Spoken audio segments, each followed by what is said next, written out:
Coffin Road proudly presents The Grave by Guy de Maupassant. Read by Ryan Marshall. The 17th of July, 1883, at 2:30 in the morning, the watchman in the cemetery of Béziers, who lived in a small cottage on the edge of this field of the dead, was awakened by the barking of his dog, which was shut up in the kitchen. Going down quickly, he saw the animal sniffing at the crack of the door and barking furiously, as if some tramp had been sneaking about the house. The keeper, Vincent, therefore took his gun and went out. His dog, perceiving him, at once ran in the direction of the avenue General Bonnet, stopping short at the monument of Madame Tomoiseau. The keeper, advancing cautiously, soon saw a faint light on the side of the avenue Malenvers, and stealing in among the graves, he came upon a horrible act of profanation. A man had dug up the coffin of a young woman who had been buried the evening before, and was dragging the corpse out of it. A small, dark lantern, standing on a pile of earth, lighted up this hideous scene. Vincent sprang upon the wretch, threw him to the ground, bound his hands, and took him to the police station. It was a young, wealthy, and respected lawyer in town, named Courbatais. He was brought into court. The public prosecutor opened the case by referring to the monstrous deeds of the Sergeant Beltrand. A wave of indignation swept over the courtroom.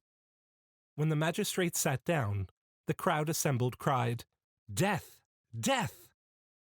With difficulty, the presiding judge established silence. Then he said gravely, "Defendant, what have you to say in your defense?" Courbatais, who had refused counsel, rose. He was a handsome fellow, tall, brown, with a frank face, energetic manner, and a fearless eye. Paying no attention to the whistlings in the room, he began to speak in a voice that was low and veiled at first, but that grew more firm as he proceeded. "Monsieur le Président, gentlemen of the jury, I have very little to say. The woman whose grave I violated was my sweetheart. I loved her. I loved her not with a sensual love, and not with a mere tenderness of heart and soul, but with an absolute, complete love, with an overpowering passion. Hear me, when I met her for the first time, I felt a strange sensation. It was not astonishment nor admiration, nor yet that which is called love at first sight, but a feeling of delicious well-being, as if I had been plunged into a warm bath. Her gestures seduced me, her voice enchanted me, and it was with infinite pleasure that I looked upon her person. It seemed to me as if I had seen her before, and as if I had known her a long time. She had within her something of my spirit. She seemed to me like an answer to a cry uttered by my soul, to that vague and unceasing cry with which we call upon hope during our whole life. When I knew her a little better, the mere thought of seeing her again filled me with exquisite and profound uneasiness. The touch of her hand in mine was more delightful to me than anything that I had imagined. Her smile filled me with a mad joy, with a desire to run, to dance, to fling myself upon the ground. So we became lovers. Yes, more than that. She was my very life. I looked for nothing further on earth, and had no further desires. I longed for nothing further. One evening, when we had gone on a somewhat long walk by the river, we were overtaken by the rain, and she caught cold. It developed into pneumonia the next day, and a week later she was dead. During the hours of her suffering, astonishment and consternation prevented my understanding and reflecting upon it. But when she was dead, I was so overwhelmed by blank despair that I had no thoughts left. I wept. During all the horrible details of the interment, my keen and wild grief was like a madness, a kind of sensual, physical grief. Then, when she was gone, when she was under the earth, my mind at once found itself again, and I passed through a series of moral sufferings so terrible that even the love she had vouchsafed to me was dear at that price. Then the fixed idea came to me. I shall not see her again.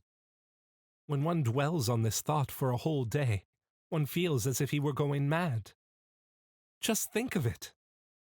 There is a woman whom you adore, a unique woman, for in the whole universe there is not a second one like her.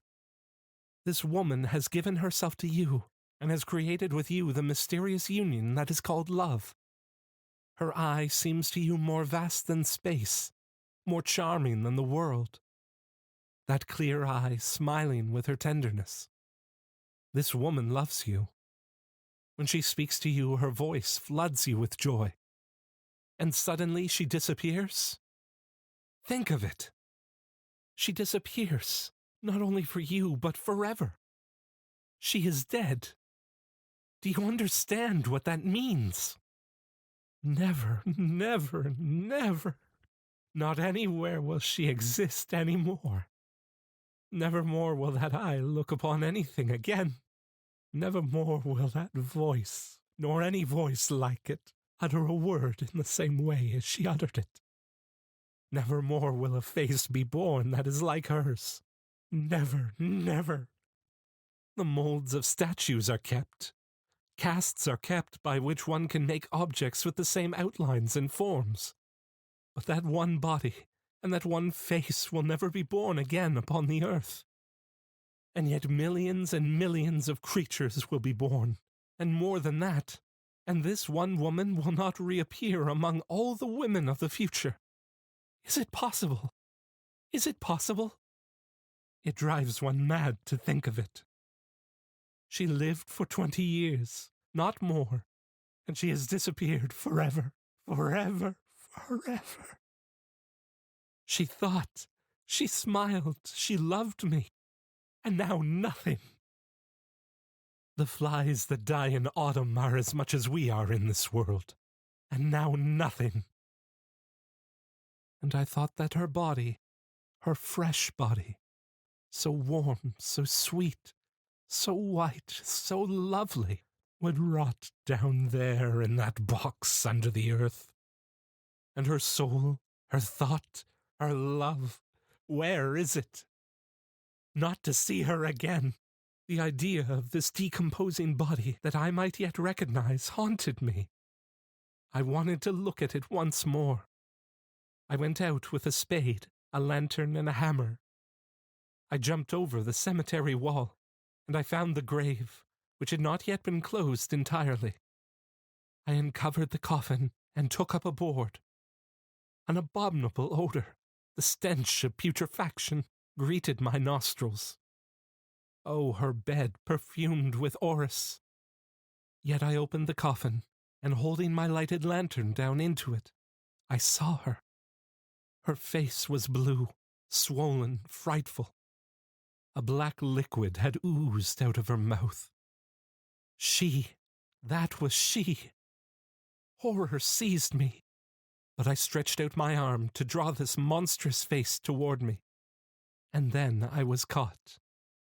All night I have retained the foul odor of this putrid body, the odor of my well-beloved, as one retains the perfume of a woman after a love embrace. Do with me what you will.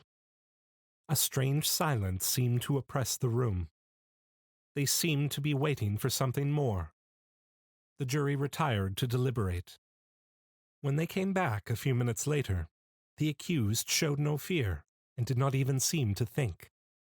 The president announced with the usual formalities that his judges declared him to be not guilty. He did not move, and the room applauded.